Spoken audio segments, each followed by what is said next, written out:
Hello there and welcome back to my channel. I'm Carol and today I am going to be working on the Crafters Christmas Hop hosted by Rachandbella Crafts, and it's throughout November where you're getting paired up with a variety of other YouTube creators to use Rachandbella's kit, which you can find on their website at www.rachandbellacrafts.com.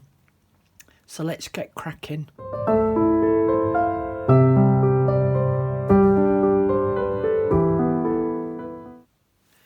So this is the lovely kit, or part of the kit, that I'm going to be utilising today, and I have been paired up with the lovely Rose from Wild Rose Bohemian.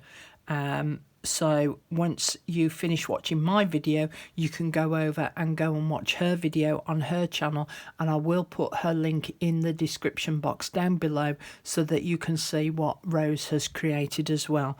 We've been tasked with tip-ins and flips, so I'm going to be using these two lovely pages from out of the kit, and I'm going to be using a selection of some of the cutouts as well. So I've cut away all the white edges. This would be the page that I'm going to put in my journal, and I'm just going to fold it in half so I know where the halfway point is. Now, if you don't know what a tip-in or a flip is, it's from book publishing or magazine publishing, so that when the book or the magazine has been published and they find that they have an extra page to add, they add it to the completed magazine or book, and it tips in so that you can pull it out, and the same with the flip as well. So the flip can go up, can go down, can go out, can go this way, and similar thing with a tip in as well. So now I've found my halfway point. I'm actually going to get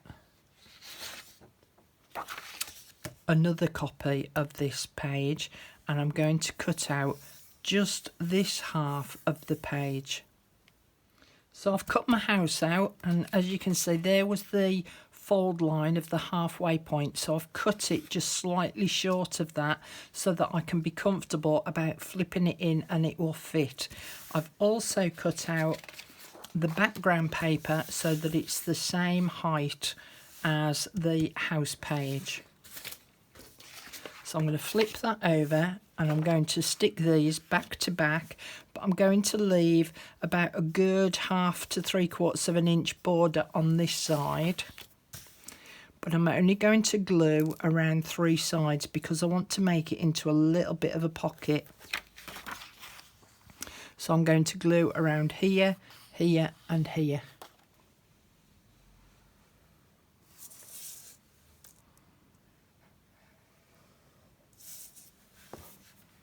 And then I can sit this on top of here, but leaving that border.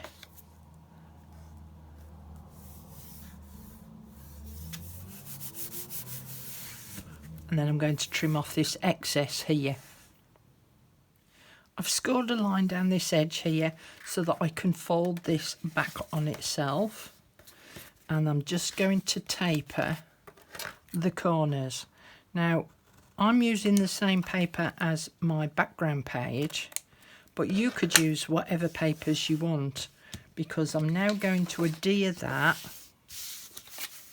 So this is my actual page that's going to go into my journal, and I'm going to adhere this on top by flipping it over, folding that edge back, and I'll glue this folded piece to the back of this paper.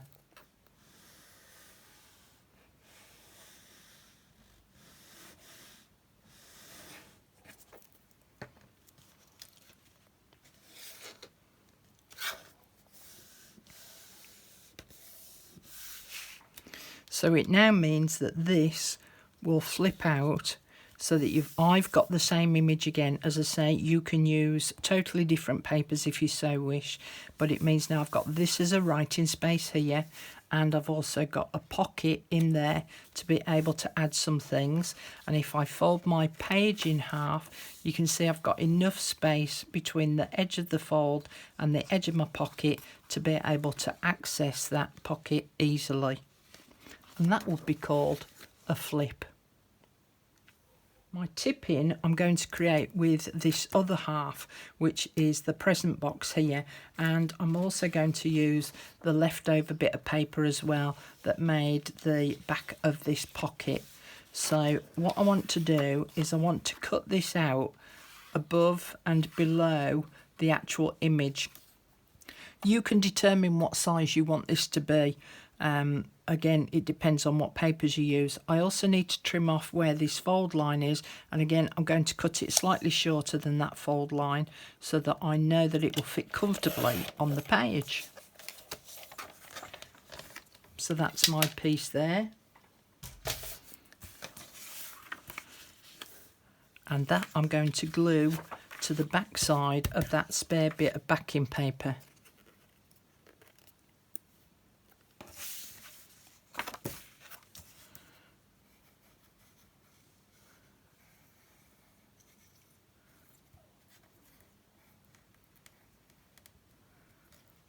And this time I'm putting glue all the way over.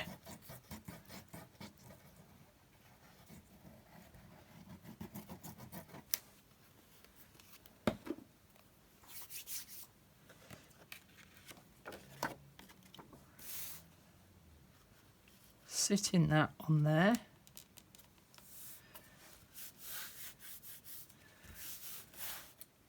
And then I'm going to cut the whole thing out.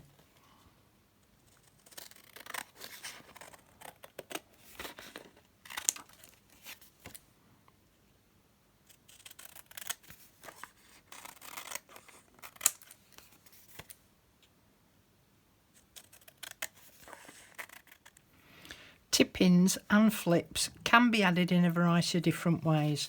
So I'm going to add this to the page over here, and I could use washi tape, so I could spin that back and add some washi tape here to create the hinge, or I can use some of the leftover backing paper. So I'm going to glue this strip that I folded in half with the right sides together.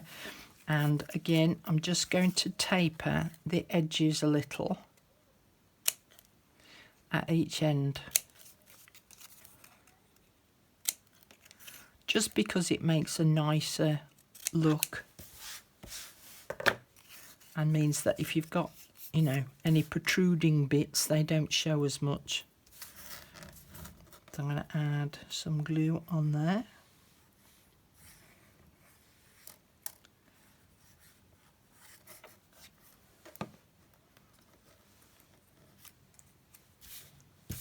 Make sure I'm adding it to the right side. So that will sit there, and that fold line will butt up to the edge of the card.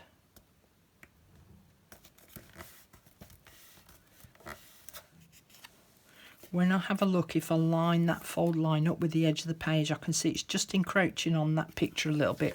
So I'm just going to trim that down just a tad.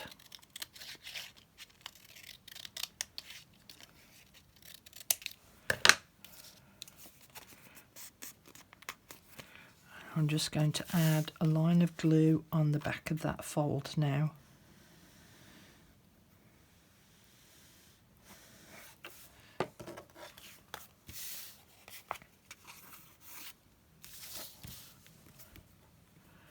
And just add it to the edge of the page.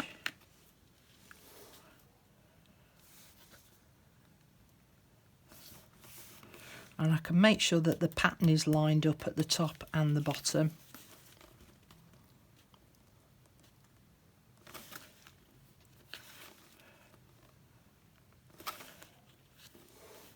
There we go. So that pattern that's on the background of this part is lined up with the pattern that's on the background of the paper. So I've now got a tip-in and I've got a flip. But I'm going to take them a little step further.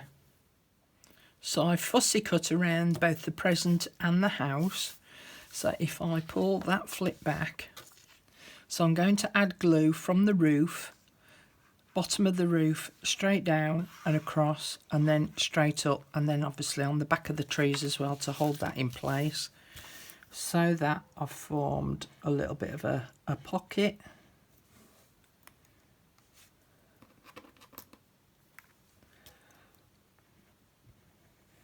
So straight down, across the bottom, straight down there,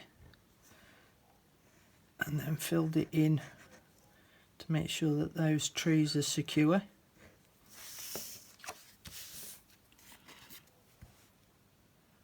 And then that can sit on top of there. And I've made up one of the tags so that that can now sit inside of the house. And then with the present, I'm actually going to cut across where the lid is.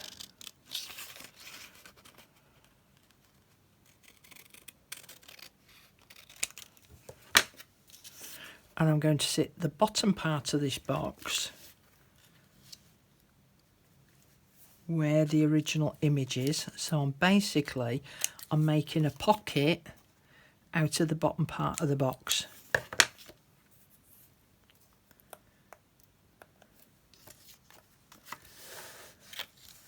I only want a real thin line of glue down the sides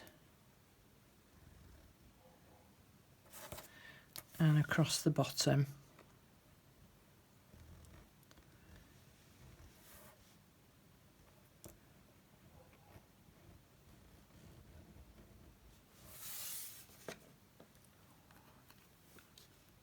And that will sit on there, and because I've got the picture underneath, it makes it easier to line everything up so that it all matches and you can't tell that there is actually a pocket there. And then with this piece, the lid, I'm going to use some of the leftover paper and attach it to the back side of the box.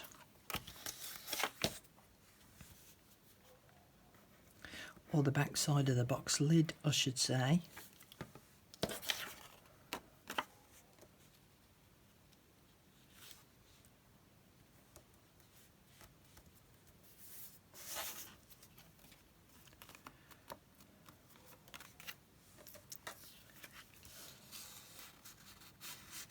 Just make sure that width-wise it fits okay into the pocket, but I need to make sure that it's now the right height so that it, it's not too long, or I could just tuck it back on itself.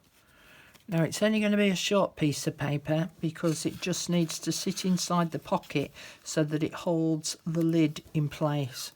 So again, you can't actually see that the lid's there and that you can actually remove it.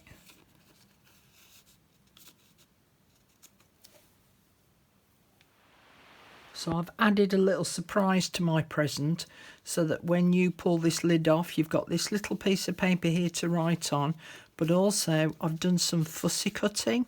So there are some presents inside of the box, and you can write on the back of these as well. So that's a little surprise inside of the present box. Now we can add tabs and lace and ribbons and all sorts to decorate this page off. I'm going to go and do that, and I'm going to send Rose at Wild Rose Bohemian some pictures of my completed piece, but now you've got the basics of how to do a flip and how to do a tip-in, and some extra little surprises as well in the meantime to add to your page. I hope you've enjoyed today's video. So please go and visit Rose's channel as well. I will put the link in the description box down below. Rose's style is very different to mine, so she's going to create her own flip and tip-in, and Let's see how creative we can be. Thanks for joining me today. I'll see you all again really soon.